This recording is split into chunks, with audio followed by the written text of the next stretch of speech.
Hello, my name is Aaron Lang. I'm an undergraduate student at Berea College, and this is a presentation about iliotibial band friction syndrome being presented for a class taught by Dr. Michelle Thornton Adler. The process I will use for this video will be to provide some background on the person whose name and injury I have made up. Let's put a background about the injury itself and its anatomy and its origins and the sport of throwing. And then I'll perform a SOAP note, with SOAP being an acronym standing for Subjective, Objective, Assessment, and Plan. The subjective part of the injury analysis is where the patient reports his or her sensations or feelings of pain or injury, and these are not perfectly reliable because it's from the patient's point of view, and every patient is different, but oftentimes the patients do know their bodies very well, so it's very important. The objective portion of the SOAP note is where I will reliably and accurately measure such details as range of motion or strength, and will palpate the area to see what structures are injured.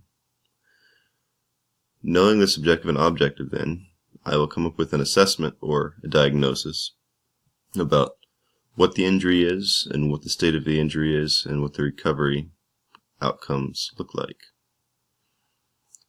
Then, finally, I will describe a plan, which is what will be done to recover or continue recovering the injured person in this case. And in this case, I will be outlining a plan or a rehab protocol to be performed in a physical therapy clinic. So our patient today is a Mr. D, who is a track and field coach in his 30s. He recently decided to begin training for a shot putting competition, and after a few weeks of training started experiencing pain around his knee. So as we know, Mr. D's pain comes in the form of iliotibial band friction syndrome, but for the sake of discussion, I'll discuss what Itbfs actually is. So we have here the knee joint, as beautifully depicted. We have one of the hamstring tendons. This would be the biceps femoris. Here we have the iliotibial band. Behind it we have the femur coming down. We have the quadriceps. And we have the patellar tendon here, the patella, all that important jazz. The iliotibial band is a thick band of fascia or connective tissue that connects the tensor fascia latae of the hip and the gluteus maximus of the hip to the knee. And it supports the thigh by holding the quadriceps and the hamstrings apart and then compressed to the thigh to improve function. And Itbfs is caused, remember, it's a friction syndrome, so something is rubbing. It's caused by repetitive, usually poorly postured knee hinging, which, as you can see, if the knee is hinging, if the tibia is flexing on the femur, this IT band must roll over this lateral epicondyle of the femur here. And if this IT band is stretched and is tight because the muscles of the glutes and the TFL are tight, then you have decreased area between, decreased distance between the lateral epicondyle here and the IT band, which is where the rubbing comes from. And if this is a repetitive movement pattern performed over several weeks, you can end up with quite a lot of pain and irritation in the IT band. So how is this caused in the throwing sports? IT band friction syndrome is caused by, as I said, excessive friction between the IT band and the lateral epicondyle of the femur, which causes irritation to this portion of the distal IT band. This excessive friction is typically caused by repetitive knee movements, especially coupled with gluteal contraction to tension the IT band, or if the gluteals are tight and placing a pre-stretch on the IT band. This stretch on the IT band reduces its space between the IT band and the lateral epicondyle of the femur there. Additionally, an inward rotation of the leg during some parts of the throwing movement. So if you can imagine standing upright and then taking your knees together, and even behind each other. You can imagine what kind of pre-stretch that places on the IT band, and then you couple this with some powerful knee extension and flexion, and an extension of the hip and contraction of the gluteals, and you've got a problem. Finally, abrupt changes in activity patterns, such as going from sedentarianism to exercise extremism, so going from having sat on the couch for 10-20 years and then jumping right back into a high-intensity training program, can put you at a risk for this sort of injury. So let's get into the evaluation. This is the subjective portion, where I ask the patient questions and they respond. Here, the athlete reports a burning 8 out of 10 pain in the lateral aspect of his left knee during knee extension with exercise, but also reports having a low pain tolerance. So that means the 8 out of 10 might be more of a scale of 6 out of 10, perhaps. The athlete reports no history of injury to the affected limb, and the athlete is left-handed and throws left-handed. The athlete recently began training after several years off, but his competition is in 3 weeks, so he is pressed for time. The pain began 2 weeks ago, 1 week after beginning training, so he's been training for 3 weeks, and he has 3 weeks left before his competition. The athlete experiences no pain at rest, but reports that walking does hurt a little bit. And the athlete reports that he does not stretch because, and I quote here, "stretching is for wusses." So with that known, let's get into the objective. The athlete is tender to palpation over the distal IT band, over the lateral femoral epicondyle, and along the IT band up along the thigh, as we expected. There is a little swelling. Thankfully there's no deformity and no ecchymosis. The athlete has full range of motion in all planes bilaterally, and manual muscle testing yielded no strength deficit. However, the Ober sign for the IT band, for the tight IT band, was positive, showing that he did have, in fact, tight IT band. And the Noble's test for the iliotibial band friction syndrome at the knee also indicated that there was, in fact, irritation and some crepitus and rubbing going on at the knee. I was worried about the lateral component of the knee possibly being an LCL problem, so I did a valgus stress test to test the LCL, and it was negative, so I think we can rule that out. So now that we know all that about the patient, we can finally diagnose the patient with distal iliotibial band friction syndrome, as we already knew. It doesn't seem to be too severe a case, so I think with a little rehab, he should be well on his way to throwing a shot. The differential diagnosis, which are the other possible injuries, are an LCL sprain or lateral quad strain. So I'm going to keep an eye on the patient and check for these things, and if his condition worsens, I may get him in to do more special tests and possible radiology work.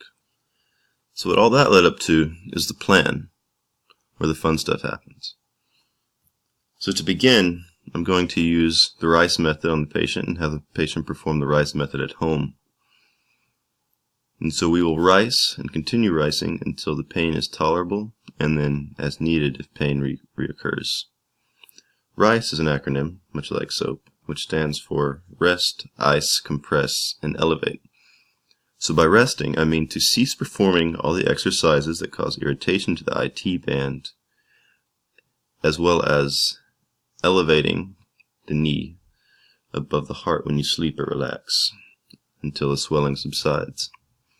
Use ice as needed to control the pain, but don't put it on for more than 20 minutes because you can cut off circulation and cause tissue necrosis, which is usually not good.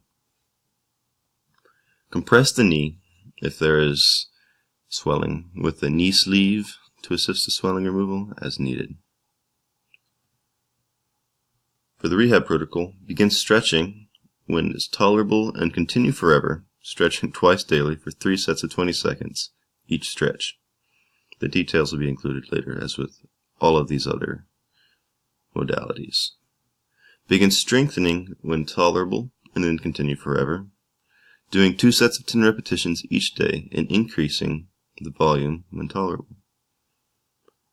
Use a heat pack on the affected leg before each therapy session to warm up the area and get a little blood flowing to the tissue. Perform the Graston Technique 3 times a week, as well as daily foam rolling to aid in tissue realignment. Begin the medicine ball and power training 3 times a week when pain is reduced to 2 out of 10 with movement, and do not continue if the pain worsens to greater than 2 out of 10. Return to practice and competition when pain is eliminated and function has been restored. This video is an example of Graston Technique on an IT band. I'll go ahead and play a little bit of it.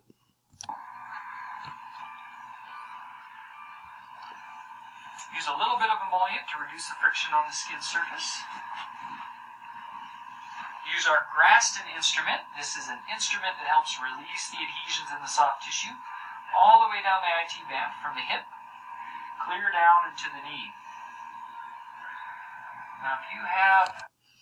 So as you can see there, he's scraping away at the tissue, which serves to break up tissue obstructions and trigger points in the muscle or fascial malalignments.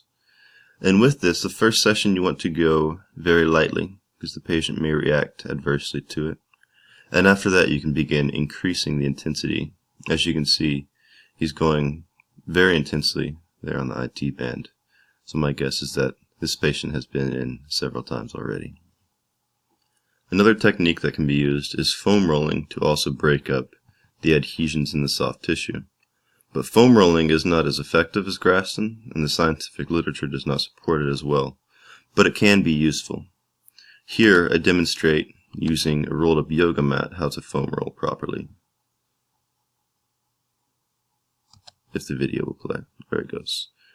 So you're going to lay on your side there and place as much direct pressure as you can on the parts of the IT band that feel most restricted, and especially where the physical therapist will have told you there are fascial adhesions. Foam rolling can be treated as a stretching exercise, so perform 2 or 3 sets of 60 seconds each. Now for the stretches, which you will perform twice daily for 3 sets of at least 20 repetitions. This stretch here is a seated knee hug for the gluteals and the IT band. This stretch is the pretzel stretch, in which this leg is pulling the leg down, directly stretching the IT band. This stretch is a supine cross-body twist, which will help stretch the glutes as well as the IT band. Another, more dynamic stretch, which can be performed as you progress, is a swinging leg raise. Sorry, a swinging side swing. A swinger. And as you can see, you're going to place a lot of stretch into the hip, but it's a fairly advanced movement. So in addition to stretching, we also want to strengthen.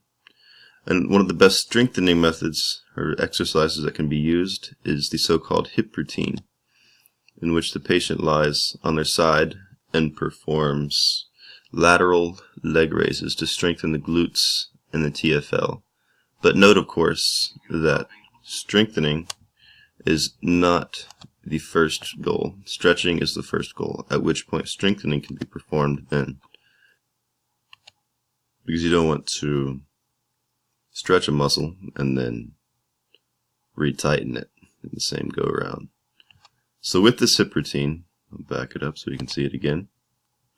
You first perform 8 to 10 half range of motion exercises, and then you perform 8 to 10 of the second half, if you will, of that range of motion there.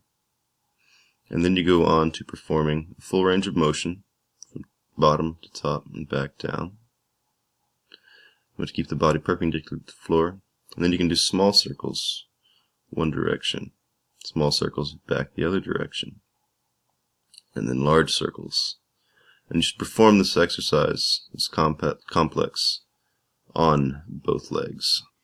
Here's an example of a reverse horizontal medicine ball toss, although I'd recommend starting from a vertical position and then swinging down to get an explosive stretch reflex in the hips. Finally, here are the references I've used to create this presentation. I hope this presentation has helped you and I hope you've enjoyed it. Thank you.